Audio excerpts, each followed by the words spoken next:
Na edição de hoje nós vamos falar sobre colesterol. Não saia daí, o Viva Saúde já está no ar.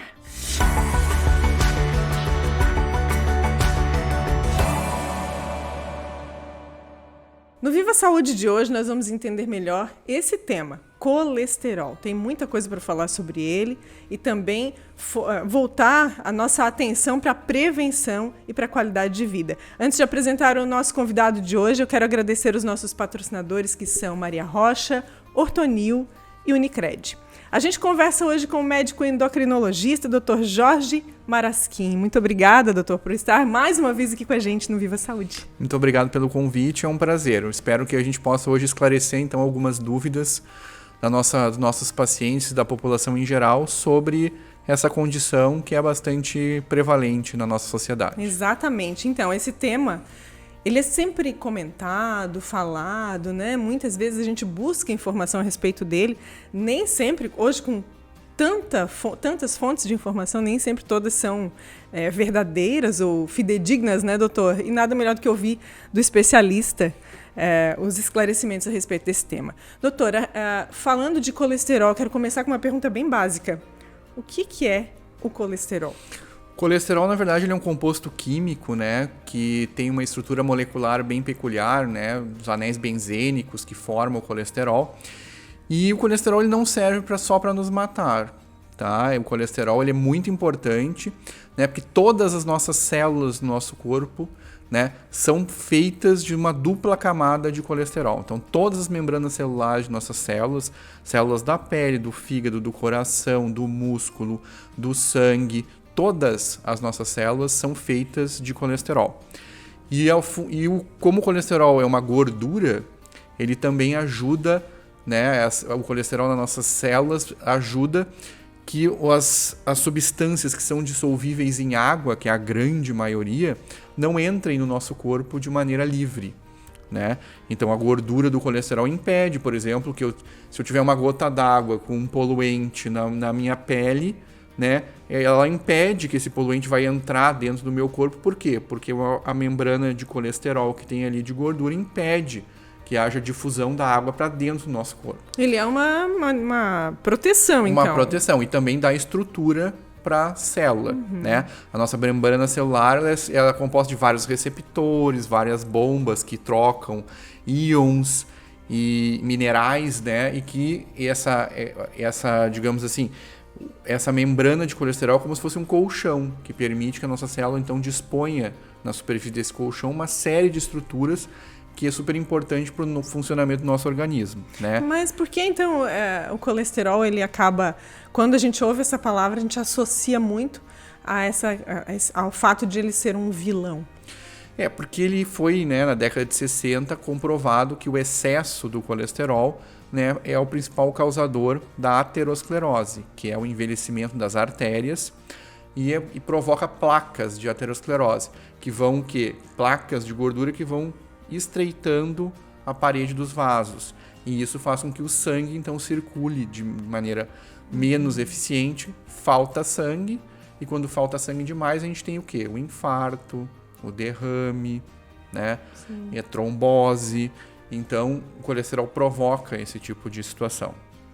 Só que a gente tem que lembrar que quando a gente vai fazer um exame de colesterol, a gente dosa várias frações do colesterol, né? Então, existe o colesterol HDL, que é o colesterol dito bom, que é bom ele estar alto, né? Existe o colesterol LDL, que é o colesterol ruim, esse é que entope a parede dos nossos vasos, né? E existe o triglicerídeo. O triglicerídeo não é colesterol. O triglicerídeo também é uma gordura, mas é um outro tipo de gordura, tá? Ele é um ácido graxo composto de várias e várias moléculas de carbono, hidratos de carbono, tá?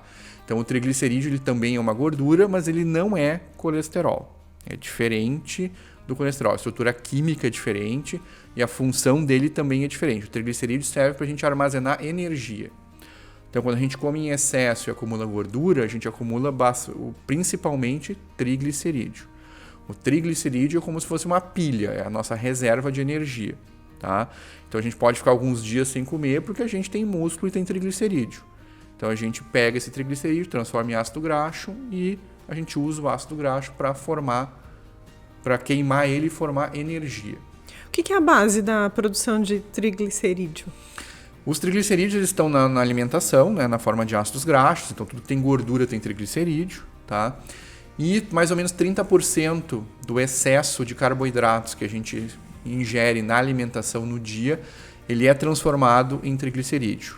Então, se a gente comer, né, uma quantidade por exemplo, de carboidrato muito maior do que a gente precisa, né, o corpo vai usar esse carboidrato para transformar em açúcar, e o que ele não precisar usar na hora, ele vai armazenar na forma de triglicerídeo. Tá? Então, de ácido graxo e triglicerídeo. Então, o corpo ele consegue transformar, né, com uma certa limitação, claro, em alguns compostos, mas a gente consegue transformar uma fonte em outra. O que ocasiona o ganho de peso, o excesso de peso? O excesso de peso está relacionado basicamente a uma relação desfavorável entre a ingesta de energia e a gasto energético. Então, o cara que come muito gasta pouco. Tá? Mas come carboidrato? Qualquer alimento que tenha caloria. Pode ser proteína, pode ser carboidrato, pode ser gordura. Tá? Então, o excesso, né, todos esses alimentos, eles provocam, né, eles têm energia. Então, se a gente comer em excesso, a gente vai utilizar o que a gente precisa e vai guardar o resto. Tá? Para, no momento que precisar, entendeu? A gente ter essa reserva. Quem não pratica exercício, os exercícios, né, mais regulares, né, não pratica uma atividade física, não tem esse hábito, como saber equilibrar isso? Assim? Como saber o que é uma dieta balanceada, equilibrada, a ponto de fazer essa relação de uma maneira positiva, né? Ter essa relação positiva para o organismo. Eu acho que isso é muito importante porque, assim, hoje em dia existe um mito popular de que a gente precisa tomar algum remédio, alguma suplementação, alguma vitamina, ou seja, qualquer coisa que for para promover uma boa saúde. Na verdade, não precisa, tá? A gente precisa ter uma boa alimentação, né? E o que é uma boa alimentação? É a proporção correta de alimentos, né? Então, claro, para certas situações, certas doenças, existe uma proporção, digamos assim, mais adequada, mas para a grande maioria das pessoas que não têm nenhuma doença, né, a gente precisa ter assim, uma proporção de 40% a 60% do que a gente come de valor calórico total em forma de carboidratos, 15% a 20% de proteína, né, o resto de gordura. Né? E claro, existe uma proporção maior, um pouquinho mais de proteína, um pouquinho menos de gordura, um pouquinho mais de carboidrato, um pouquinho menos, mas varia mais ou menos nessa relação. Existem várias dietas que jogam muito uma proporção de carboidrato e gordura da dieta, tá? Mas não é o que, digamos assim, define a gente. A gente também tem que ver o valor calórico dessas dietas. Então, quantas calorias a gente realmente está ingerindo por dia, quanto que a gente precisa, isso depende do peso, da composição corporal, da idade da pessoa, né? E o recomendado a gente é procurar um profissional habilitado, né, para fazer um plano alimentar para a pessoa ter uma boa dieta. E a gente tem que lembrar, assim, que quase sempre, né, as pessoas põem o vilão das coisas na indústria na farmacologia, né, no remédio e tal. Mas a gente toma remédio uma vez por dia, 2 vezes por dia e a partir de uma certa idade. Dificilmente a gente toma remédio do momento que nasce até o momento que a gente deixa de existir. Mas a gente se alimenta desde o momento que nasce até o momento que a gente deixa de existir e se alimenta várias vezes por dia. Então a gente tem que pensar muito mais no que a gente come no nosso dia a dia. A responsabilidade do que no eventual, né? Então é muito mais importante isso. O doutor falou de dietas, me ocorreu aqui a prática do jejum. Isso é positivo? Ou é nocivo? Na verdade, assim, o jejum intermitente, que é, digamos assim, uma modalidade de dieta, né? Existem vários tipos de jejum intermitente. Existe jejum intermitente de dia, então tem gente que fica assim 2 dias por semana sem comer, jejum absoluto, né? Só tomar água, e os outros 5 dias pode comer. Existe jejum intermitente que é de alça alimentar, que a gente chama, então é tempo alimentar. Então tem pessoas que passam 8, 10, 12, 14, 16 horas em jejum e comem as outras 8. Tá? Existe muito debate na literatura científica ainda e poucos trabalhos bons que, digamos assim, provam que o jejum, além da restrição calórica, é importante. Então essa modalidade de dieta, eu diria que ela ainda está na berlinda porque não existe. Tem trabalhos que sugerem que funciona muitos trabalhos sugerem que não funciona. O último trabalho que saiu foi no New England Journal of Medicine, que é um periódico muito respeitado na comunidade científica mundial, há mais ou menos umas 3 semanas, e que não mostrou benefício do jejum intermitente, tá? Então, Ou seja, é questionável. É questionável o uso dessa... Eu acho que pode ser uma modalidade que pode até motivar os pacientes a fazerem a dieta, entendeu? Mas, assim, existe um efeito adicional, né, do jejum intermitente, além da restrição calórica, porque, assim, qualquer dieta que vai diminuir as tuas calorias vai te emagrecer. A pergunta tem que saber o seguinte: se eu fizer uma dieta de 800 calorias, comendo 4 vezes por dia, sem jejum, e a mesma dieta de 800 calorias num período de 8 horas e ficar 16 horas de jejum, eu vou perder mais peso? Sim ou não? Tá? Então, essa resposta a gente não tem, que é isolar o fator jejum. A dieta é a mesma, mas um faz o jejum, o outro não faz. Então, essa resposta a gente não tem ainda bem definida, tá? Então, isso é importante. Agora, se fala muito, né, da dieta para o colesterol, tá? E, assim, dieta influencia no colesterol? Influencia, tá? Mas a grande maioria das pessoas que tem colesterol alto, tá, não é por causa da dieta. Não é. Tá? A grande maioria das pessoas que tem colesterol alto é porque produz colesterol demais. Tá?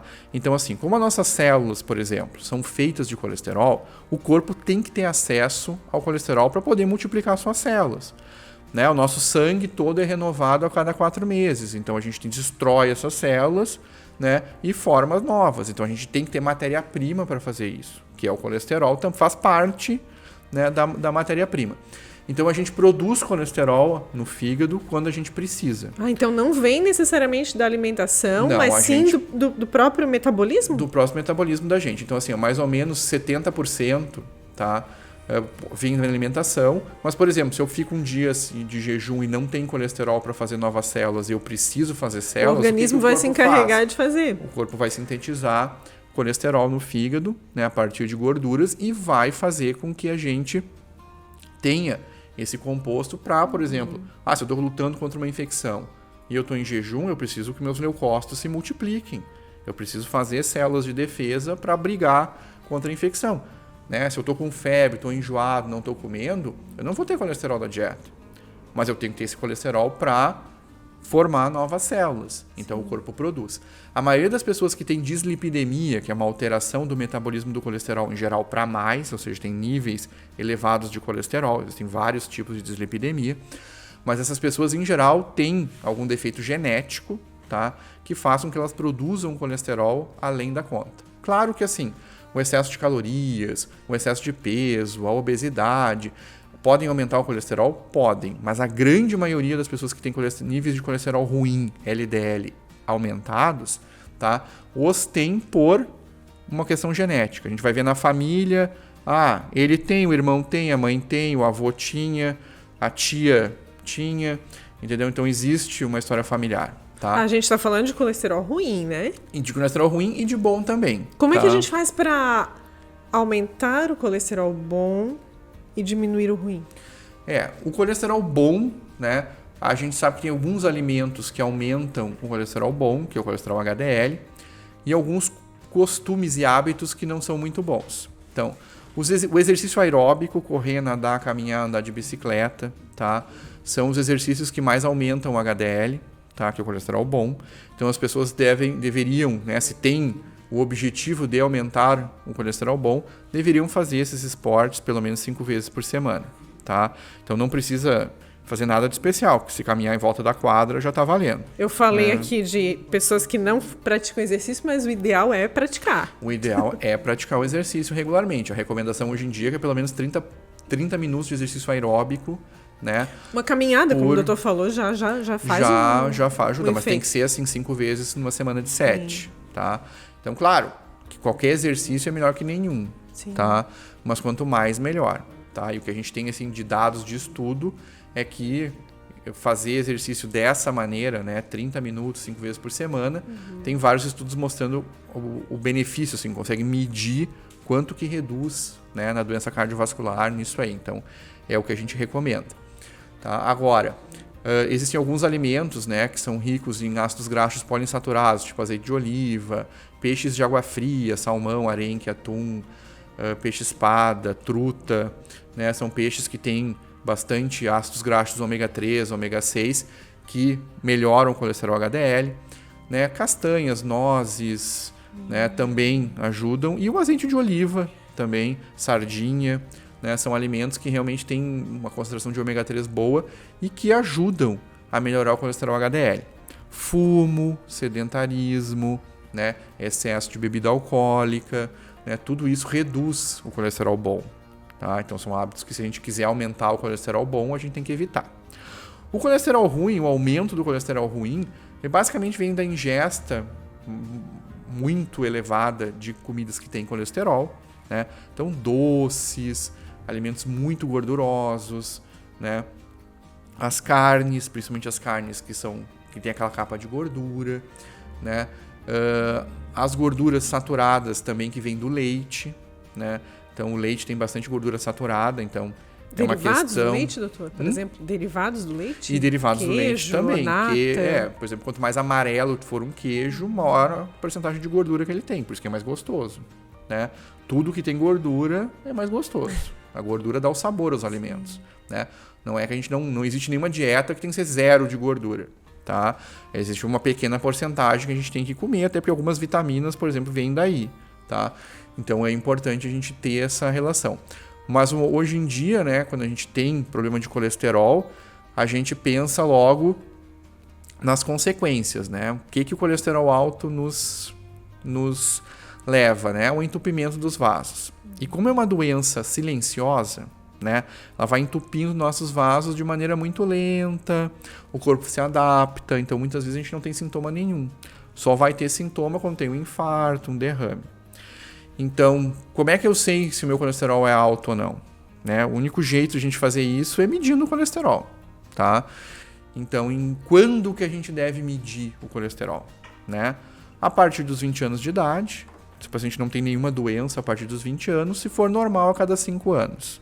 Tá? Doutor, e se eu infartei, se eu tenho diabetes, se eu tenho alguma outra doença? Bom, aí cada caso vai ser um caso diferente, mas para pessoas em geral, né? A gente não mede colesterol todo ano. Né? A recomendação é que seja a partir dos 20 anos de idade, de 5 em 5 anos. Tá? Nas crianças é um pouco diferente. Tá? Criança tem colesterol alto também? Também. Até porque a maioria, né, das pessoas que têm colesterol LDL aumentado é genético. Então as crianças também já nascem com esses genes. Tá?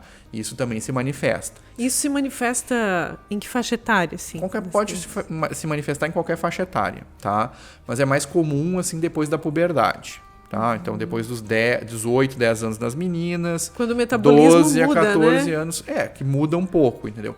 Mas tem muita criança que tem dislipidemia genética com 6, 5, 7 anos já tem colesterol alto. Os hábitos de hoje, né? A gente sabe que a alimentação mudou radicalmente, a alimentação das crianças Fast nos últimos food, 30 anos, principalmente no Brasil, mudou muito, né? Comidas processadas. Isso, então a gente sabe que as crianças hoje têm uma alimentação, acho que muito aquém do ideal ou do recomendado, tá?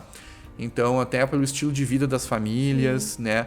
A introdução de novas tecnologias que ajudaram um lado, mas pioraram muito o outro, né? E são as telas, né? Então, é telefone, é tablet, é computador, né? Antigamente as casas tinham uma televisão que ficava na sala. Sim. Quando as famílias tinham muito dinheiro, tinha 2. Né? Até porque eu sou do tempo que não tinha TV a cabo. Então a gente via 2, 3, 5, 6 canais, dependendo da cidade onde você morava. Hoje em dia, TV a cabo, YouTube, tu tem qualquer coisa para ver a qualquer momento. Né? E hoje em dia também o preço dessas coisas barateou muito, né? O que facilitou o acesso à maioria das pessoas. Sim. Então o uso de telas hoje em dia em crianças é um dos principais problemas que piora a nutrição. Tá? As crianças ficam muito tempo, né? Que eu digo até zumbizando na frente dessas telas. Sem se dar né? conta. Sem se dar conta e tem menos tempo para pensar na alimentação. Sim. Os pais, praticamente os dois, trabalham fora, tem menos, né, possibilidade de, por exemplo, cozinhar em casa, às vezes, né? Às vezes a gente vai fazer uma coisa no tempo que a gente tem, faz o melhor possível, mas às vezes o melhor possível não é o mais saudável, né? Mas isso é uma complicação que não vai, digamos assim, mudar, né?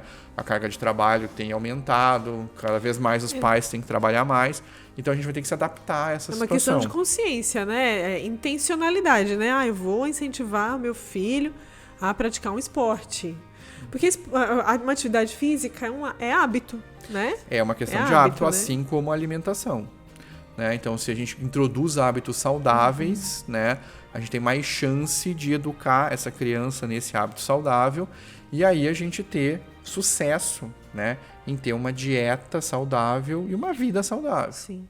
No caso da predisposição genética, né, a criança já vem com isso na sua bagagem genética, é possível, trabalhando isso desde a infância, mudar esse quadro? Ou de alguma forma ele vai ter que monitorar o seu colesterol durante toda a vida? Sim, quem tem dislipidemia genética realmente tem que monitorar o colesterol ao longo de toda a vida, tá?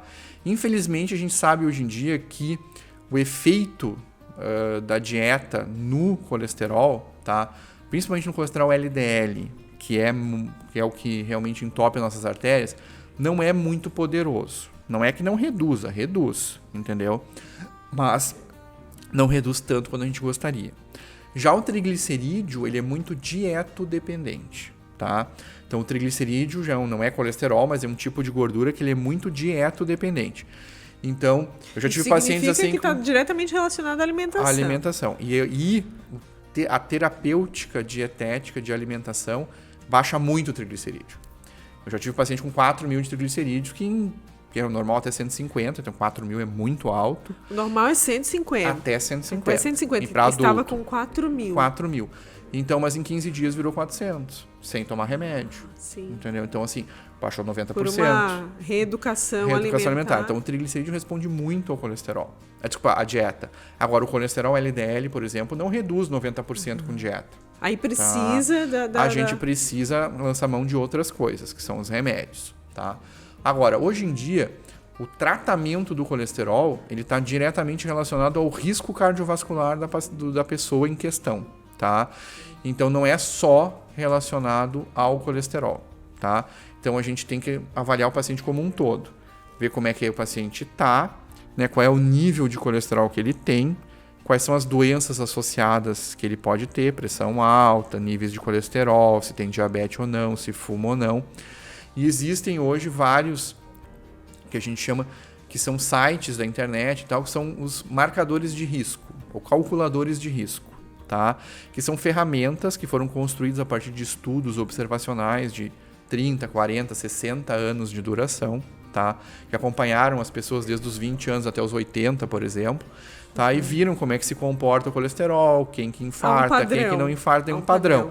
Então a gente consegue construir um modelo matemático, né, disso aí e te dizer, ó, com tua idade, o teu risco de infarto é 10% em 20 anos, ou é 10% em 10 anos, tá? Então, a partir desse risco do nível de colesterol, a gente vê se a pessoa precisa de tratamento ou não. Esse risco tem aumentado, ou seja, tem a faixa etária tem diminuído para esse risco, doutor? A gente tem tido cada vez mais pessoas que têm diabetes, né? Que tem obesidade, mais precoce. Uma coisa que é boa aqui no Brasil é que, assim, ao contrário de outros lugares do mundo, a nossa prevalência de adolescentes ou de adultos jovens que fumam é bem baixa, tá? Muito diferente na Europa ou nos Estados Unidos, por exemplo, ou na China, onde as crianças fumam muito, os adolescentes também. Tá? Aqui no Brasil, isso a gente não tem muito, não é que não tem gente que fume, mas assim, isso reduziu muito, entendeu? Com as campanhas e os médicos batendo em cima dessa questão no dia a dia, entendeu? Isso fez com que a redução da prevalência de tabagismo na nossa sociedade fosse muito bom. O que é importante porque o tabagismo é um fator de risco para doença do coração independente do colesterol, tá? Então, se tu fuma e tem colesterol alto, bom, tem 2 fatores de risco para infartar ou para ter derrame. Não tem nada de ruim que não esteja associado ao cigarro, né? Quando a gente fala a pauta oncologia, câncer, está associado ao cigarro. Quando a gente fala de obesidade, está associado ao cigarro. Quando a gente fala de está associado ao cigarro. Então, é um hábito realmente que é muito, cigarro, muito só nocivo. Tem que lembrar, assim, todo mundo pensa no cigarro, no risco de câncer, mas o cigarro mata muito mais por doença cardiovascular do que por câncer. É um dado importante. Então, isso é super importante. Assim, a grande mortalidade do cigarro acontece por doença cardiovascular. Ele aumenta realmente quase todos os tipos de câncer, mas assim, a doença cardiovascular é muito mais prevalente que câncer. Então, a mortalidade mesmo, o efeito, a magnitude do efeito na nossa sociedade vem da doença cardiovascular. Informação importante. Isso é importante a gente esclarecer. E também é importante nas crianças, né? Existe muita ansiedade dos pais com crianças que têm colesterol alto. A gente tem que lembrar que também, assim, existem regras para pedir, né, dosagem de colesterol para as crianças. Então, é recomendado que em crianças até 2 anos de idade a gente não faça exame de colesterol, tá? Porque não existe, assim, um padrão de normalidade. A dieta dessas crianças é muito variável, tá? E a prevalência de doença cardiovascular nessa faixa etária é muito baixa, né? As crianças que menos de 2 anos de idade têm doença cardiovascular são doenças congênitas, nasceram com elas, não são provocadas pelo colesterol, tá? E aí com 10 anos, 8, 10 anos, a gente recomenda que faça um screening universal de colesterol para ver como é que tá? E de novo ali com 16, 18 anos, que a criança tá, né, o adolescente tá começando a idade adulta, pra gente saber como é que ele tá saindo da adolescência. Importante fazer esse tá? monitoramento. Não existe essa história de, vamos fazer colesterol todo ano, né? Uma pessoa assintomática que não tem doença nenhuma, não precisa fazer isso, tá? Isso é um excesso de zelo, excesso de gasto. Mas é importante se cuidar, né? Cuidar da alimentação mas a gente e dos se hábitos. cuida fazendo alimentação, sim. exercício e não fazendo exame. Sempre medidas simples, né? A gente não se cuida fazendo... A gente pode se cuidar fazendo exame, mas para a gente ter uma vida saudável, a gente precisa ter uma rotina alimentar, de exercício, de estresse, de sono, né? Também saudável. Importante esses fatores também, né? Isso é mais importante do que ficar fazendo exame todo ano, tá? Então, claro que se um indivíduo tem uma certa doença, uma certa condição que precisa de tratamento, que precisa ser monitorado, claro que ele vai fazer exames periódicos. Sim. Mas a grande maioria da população não tem isso. Então não é tão necessário assim. Sim. Doutor, uma informação que muitas vezes a gente está acostumado a ouvir, mas é sempre bom esclarecer. O colesterol ruim, ele está associado à obesidade ou não? Uma pessoa que não é obesa, que não tem um peso acima, né, do ideal, ela tem esse risco de ter colesterol ruim? Sim, tem. Então, assim, só pelo fato do indivíduo ser magro não quer dizer que ele tem colesterol normal, tá? Então, isso é uma tendência genética. Por que o indivíduo magro tem colesterol alto? Por uma questão genética. Se ele é magro, ele não come excesso de calorias. Se ele estivesse comendo excesso de caloria por anos e anos a fio, ele estaria acima do peso, tá? Então, por que ele tem colesterol alto? Porque ele tem genes que ele herdou do pai e da mãe que condicionam que ele seja um indivíduo que produz colesterol além da necessidade dele. E aí ele tem níveis de colesterol no sangue muito alto. Como esse colesterol não tem para onde ir, onde é que ele vai? Ele se deposita nas artérias, fazendo com que haja, então, a aterosclerose. Ele corre o risco de ter um infarto também? Também, se ele é um indivíduo magro, né, ou tem peso normal, e ele tem colesterol alto, ele tem sim risco de ter infarto, tá? E isso a gente pode até medir por esses modelos matemáticos que eu já mencionei. Esses padrões, tá? Né? Por esses padrões. E nesses modelos matemáticos é importante a gente ressaltar que não tem, por exemplo, nenhum campo para peso ou índice de massa corporal, tá? O fator de risco não depende. Não é um pré-requisito. Não é um pré-requisito, tá? E nem influencia tanto assim no risco, tá? Agora, claro, se o indivíduo está acima do peso, dependendo aonde que ele tem esse excesso de gordura, se é na barriga, se é subcutâneo, se isso aí está associado ao diabetes ou não, a tendência é que o colesterol suba mais, tá? Existe uma relação mais direta do peso com o triglicerídeo, tá? Então existe que a gente aumenta bastante de peso, vai aumentar bastante o triglicerídeo, tá? O colesterol também aumenta, mas uma magnitude menor, tá? Então, assim, também aumenta. Então, quem tem excesso de peso tem maior chance de ter aumento de triglicerídeo e aumento de colesterol LDL e baixa do HDL. Mas o triglicerídeo também é um fator de risco para infarto? Também é um fator de risco para infarto. Menos potente, vamos dizer assim, tá? Do que o colesterol. O colesterol é mais importante, dá mais risco de infarto do que o triglicerídeo, mas o triglicerídeo também tem um risco. Quem tem triglicerídeo alto também tem um risco aumentado. Não tanto que nem colesterol, mas tudo vai depender da magnitude do aumento. Doutor, vamos falar de alguns mitos e verdades a respeito do colesterol. certos alimentos, como a ingestão de ovo, né? Hoje em dia o ovo deixou de ser um vilão para ser um mocinho, né? Come várias vezes por dia, come todo dia, dá para as crianças, que é positivo. O ovo, ele aumenta o colesterol ruim ou não? Que isso aí vem de uma época, da década de 70, tá? Onde no final da década de 60 se identificou o cigarro como um fator de risco muito importante para a doença cardiovascular e a gente não tinha remédios bons para tratar o colesterol naquela época, tá? E então o que se fez foi uma dieta para o colesterol chamada dieta Step 1 e dieta Step 2. Na dieta Step 1, o paciente podia comer no máximo 300 mg de colesterol por dia. Na Step 2, menos que 200 mg de colesterol por dia. Uma gema de ovo tem 200 mg de colesterol. Tá? Então, a partir dessa recomendação é que começou a polêmica do ovo no início da década de 70. Se uma gema de ovo tem 200 mg de colesterol e o indivíduo que infartou, por exemplo, já deu a cota de colesterol do dia inteiro. Então, ele não poderia comer carne, não podia comer mais nada. Entendeu? Então, o ovo virou um vilão. Entendeu? Então, assim, daí que começou o mito. Mas hoje ele não é um vilão, Hoje ele não é um vilão. Mas a gente tem que lembrar que o ovo é um alimento rico em proteína, em algumas vitaminas, mas ele tem bastante colesterol também, tá? Então, o excesso de consumo de ovo, tá, pode aumentar o colesterol? Pode. Eu já tive pacientes que comiam 5 ovos por dia, tinha um colesterol alto, passou a comer um ovo a cada 2 dias, o colesterol baixou bastante, né?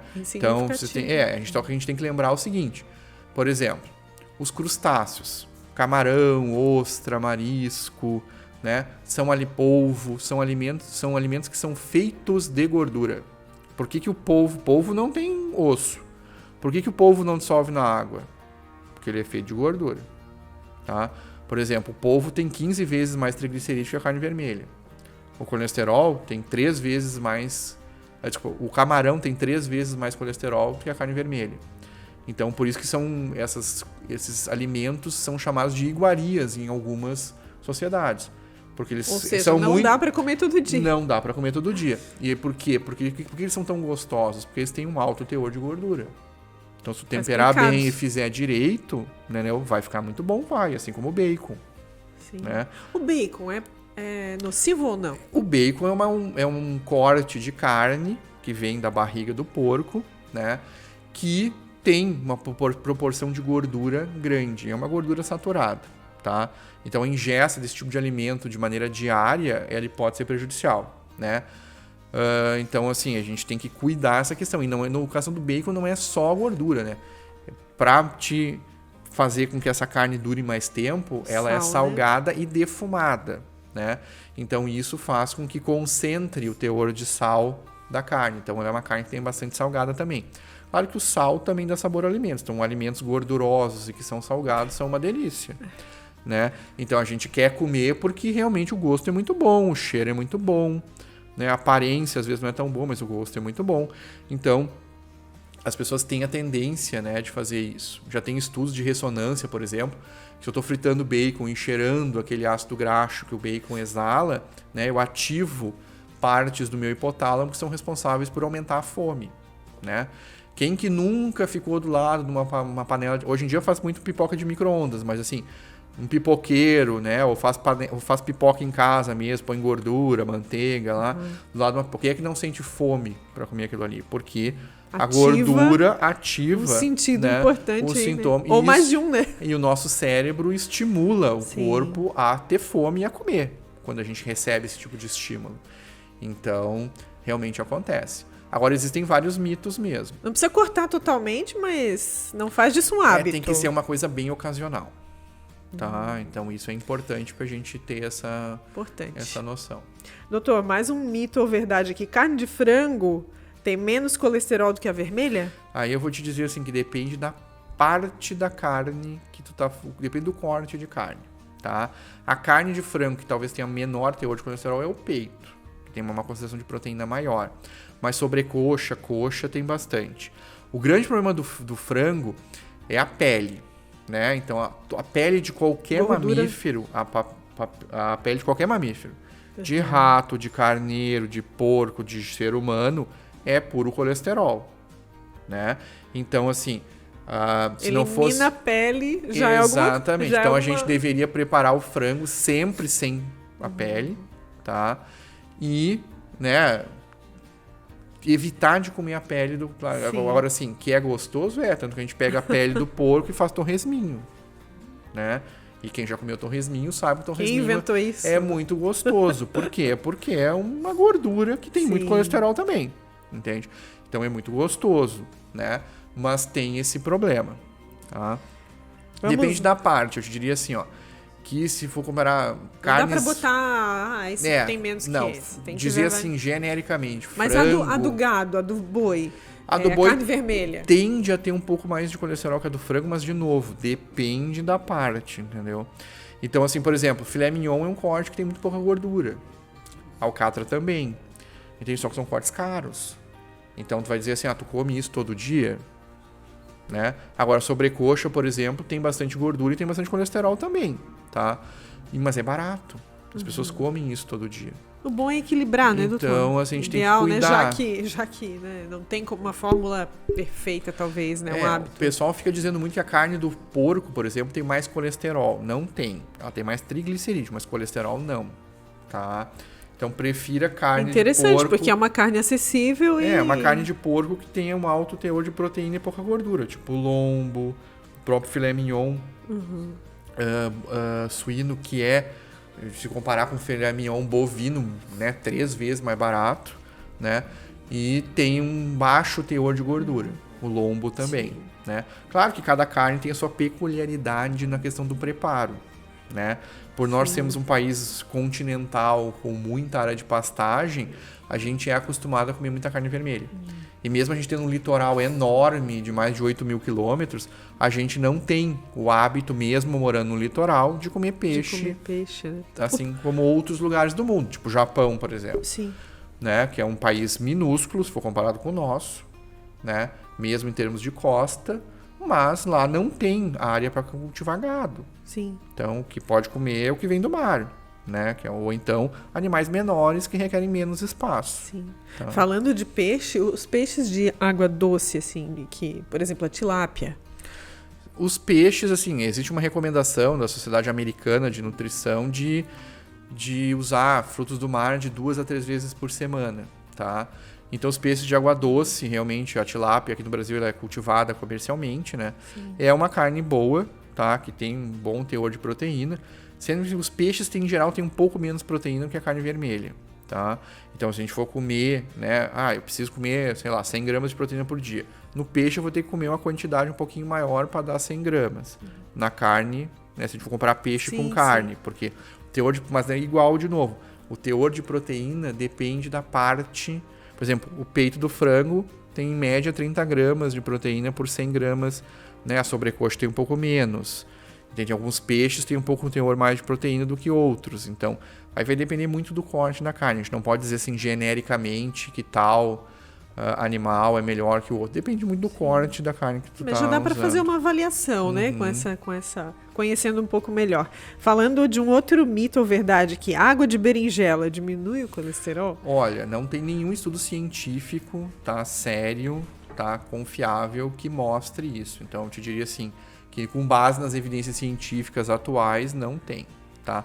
Agora, uma coisa muito importante... Mal não faz, mas também não vai Eu não sei te dizer se mal não faz, porque não tem estudo mostrando, assim, também efeito adverso, tá?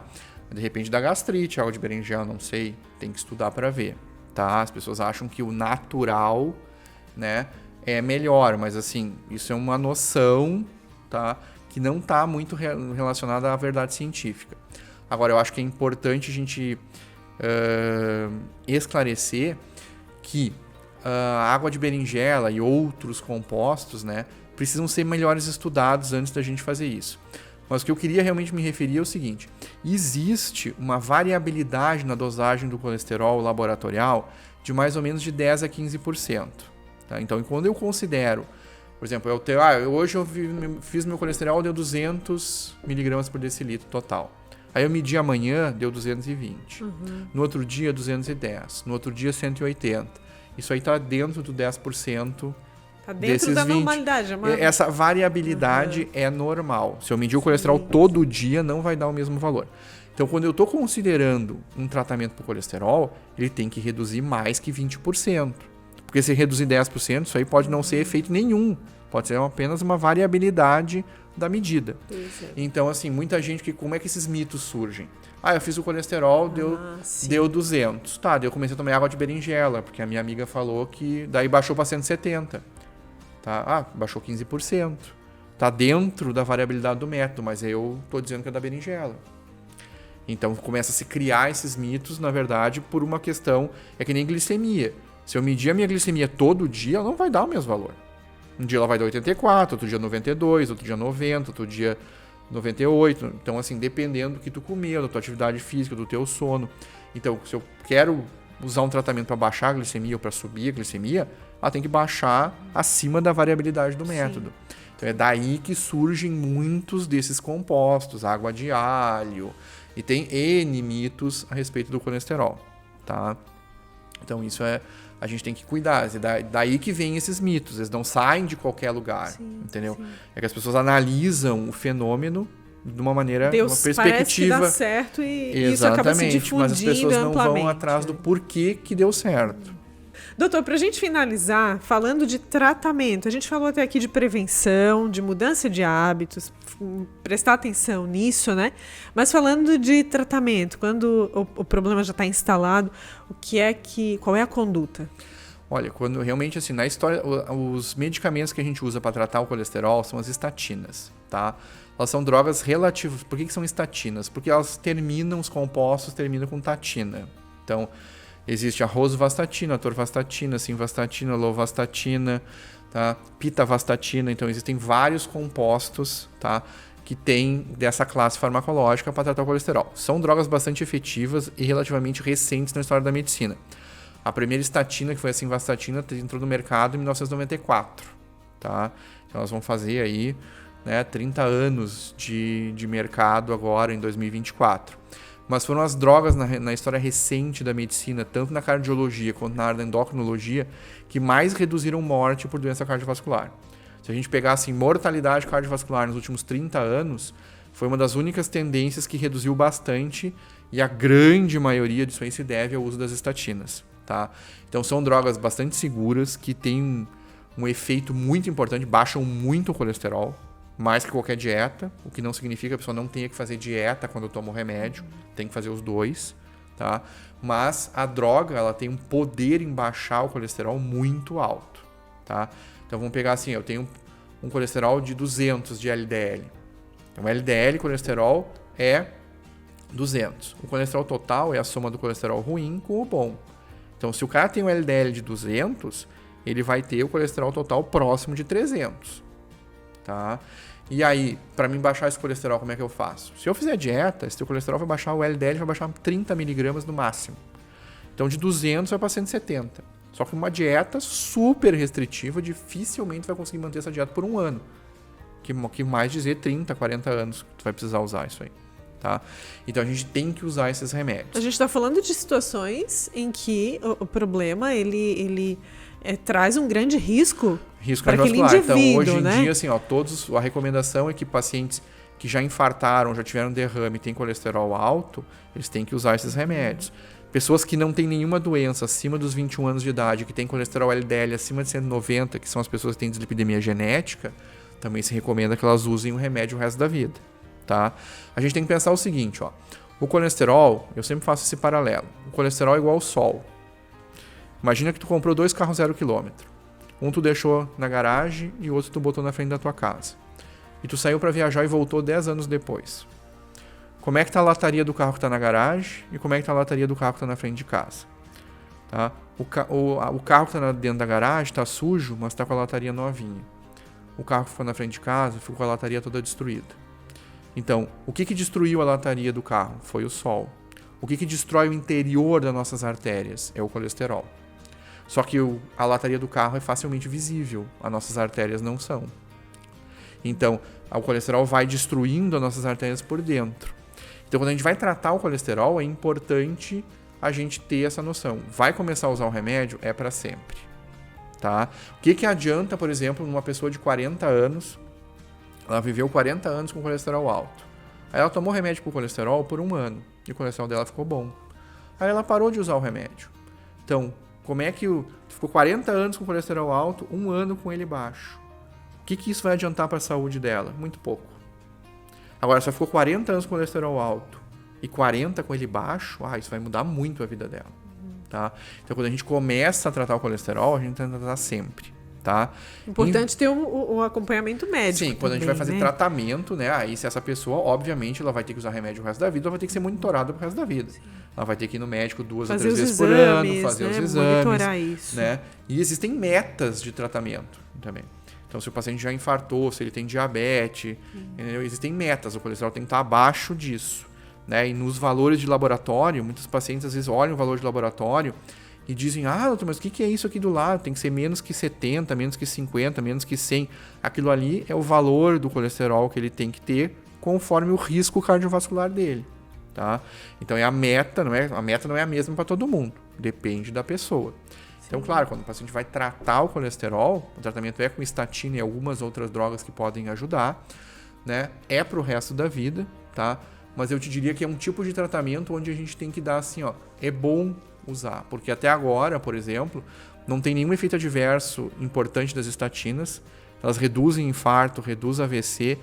Tem alguns estudos mais recentes mostrando que reduz o risco de doença de Alzheimer também, tá? Então, é uma droga que, digamos assim, tem muito mais benefícios do que efeitos adversos perigosos, entendeu? Claro que elas têm efeitos adversos, por isso que quando a gente vai tratar, mas aí é tratar qualquer doença, não é só o colesterol, tem que ser monitorado, né? O paciente tem que receber do seu médico as informações dos prós e dos contras do remédio e monitorar esses efeitos adversos. Mas assim, o benefício que eles trazem é milhões de vezes maior do que os efeitos adversos possíveis. Então, assim, é uma droga que, digamos assim, a gente tem mais facilidade de dar porque o grau de benefício que ela tem é muito alto. Sim. Se a gente for comparar com os efeitos adversos possíveis. Lembrando que os bons hábitos continuam na pauta, né? Sempre. Independente de uma situação ou outra, nutrir bons hábitos é sempre muito positivo, né? Doutor, quero te agradecer por estar aqui com a gente, por esclarecer sobre esse assunto. As portas aqui estão sempre abertas, temos muitas coisas ainda para falar, né, sobre a tua especialidade, e seja sempre bem-vindo. Estamos sempre à disposição. Muito obrigado. A gente também agradece a sua presença até aqui, lembrando dos nossos patrocinadores, Maria Rocha, Unicred e Ortonil. A gente se despede e volta na próxima edição do Viva Saúde.